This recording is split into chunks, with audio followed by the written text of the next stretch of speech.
Welcome to Design Domination, where you'll learn to become a better, more business-savvy designer so you can dominate your competition. Hi, and thanks for tuning in. I'm Colleen Grotzer, and in this Creative Brief episode, I'm going to talk about touching up typographical typos. Improperly used typographic marks are a huge pet peeve of mine.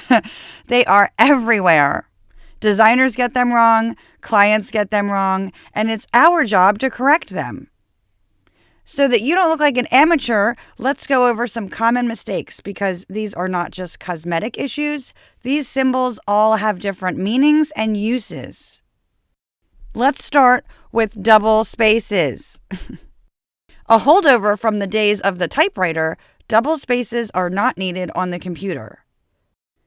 Sometimes a search for double spaces and then changing them to a single one will catch them all, but what I see a lot is that the client has very sneakily typed in a non-breaking space that must also be removed or replaced with a regular single space, and the process has to start all over again to remove those instances of double spaces. So I might search for those first, the non-breaking spaces, in InDesign, by typing in a caret, which is above the 6 on the keyboard, and a capital S as in Sam, and putting a regular space in the change field, and then searching for double regular spaces, replacing those with a single space. And then all is right again until we encounter the wrong kinds of dashes. The first kind of dash is a hyphen. Everyone's familiar with hyphens. And the hyphen is, of course, next to the 0 on the keyboard. A hyphen is used for hyphenating words, including compound words such as well-being, and a hyphen is used in phone numbers. An N dash, however, and that's spelled E-N, that can be keyed on the Mac with Option hyphen, and on the PC with Alt 0150. An N dash is a bit longer than a hyphen, and it's used for numerical ranges such as 10 to 20, time ranges such as 10 a.m. to 2 p.m., and day or date ranges such as Monday to Friday or May 1st to May 31st. Although the N dash is the most confusing of the 3 types of dashes, it's easy to remember because you would use it in place of the word to, T-O. Typically, there is no space on either side of the dash, but the client's editorial style might dictate otherwise. The N dash can also be used to hyphenate compound adjectival phrases such as, "She is an AIGA Fellow award-winning novelist." But that's not usually something that you need to worry about. I mean, you're not editing after all. Oh, by the way, the reason I know what the heck a compound adjectival phrase is because I loved diagramming sentences in grade school and then in linguistics class in college.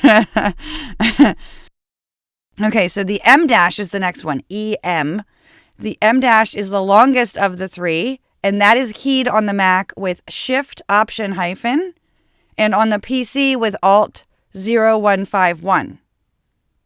It's used to indicate a pause within a sentence. Sometimes clients will have typed in 2 hyphens in a row, and that's usually indicative of them wanting an M dash but not knowing how to make one. The M dash may be used with or without a space on both sides, and that again is dictated by the client's style guide.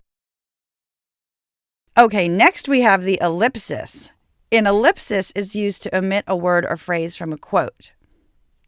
Typing 3 periods in succession does not an ellipsis make, although it may do that automatically in Word. Otherwise, they should be rekeyed correctly as Option semicolon on the Mac and Alt 0133 on the PC. If you don't use the proper symbol, then you can end up with a period or 2 that flow to the next line instead of them appearing together as one unit. Now for quote marks. I often see straight quote marks used instead of curly quotes, which are also called smart quotes. Curly quotes are called smart quotes, but straight quotes are not dumb quotes because straight quotes are for foot and inch marks, and they should only be used for measurements.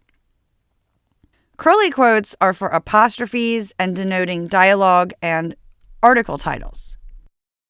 In InDesign, for whatever reason, the preference for smart quotes is not checked by default.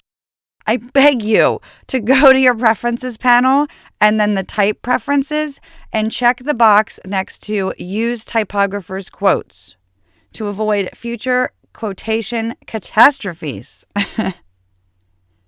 Now, if you do need to type foot and inch marks, which is typically much less common than the need to type proper quotation marks, then on the Mac, you would type Control-Shift quotation mark for inches and Control quotation mark for foot marks. On the PC, you type Alt and the quotation mark for a foot mark and Shift Alt quotation mark for inch marks. And that is found next to the Enter key. Now, something to note. You can't copy and paste straight quotes over curly quotes. You need to rekey them or use the pop-up menu in the Find and Change dialog box in order to search for those specific ones and convert them. These best practices for typographical marks also apply to the web, so if you add any copy to websites, use them. Now, a word of caution. I've always made these changes to client work, asking if they have a style guide so I can keep an eye out for spaces before or after dashes and make everything consistent. However, once I asked prior to doing so on a technical publication, letting them know what I usually change, and they just asked me not to make any of those changes to the references, like the footnotes and the references, because they wanted those to have the same, although incorrect, typography as the original author had used. But I've worked on lots of other publications where we just ended up changing them regardless. I hope you found this helpful.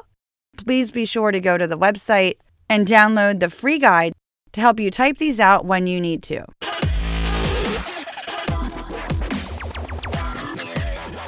If you found this helpful, please leave a review and like and share it on social media.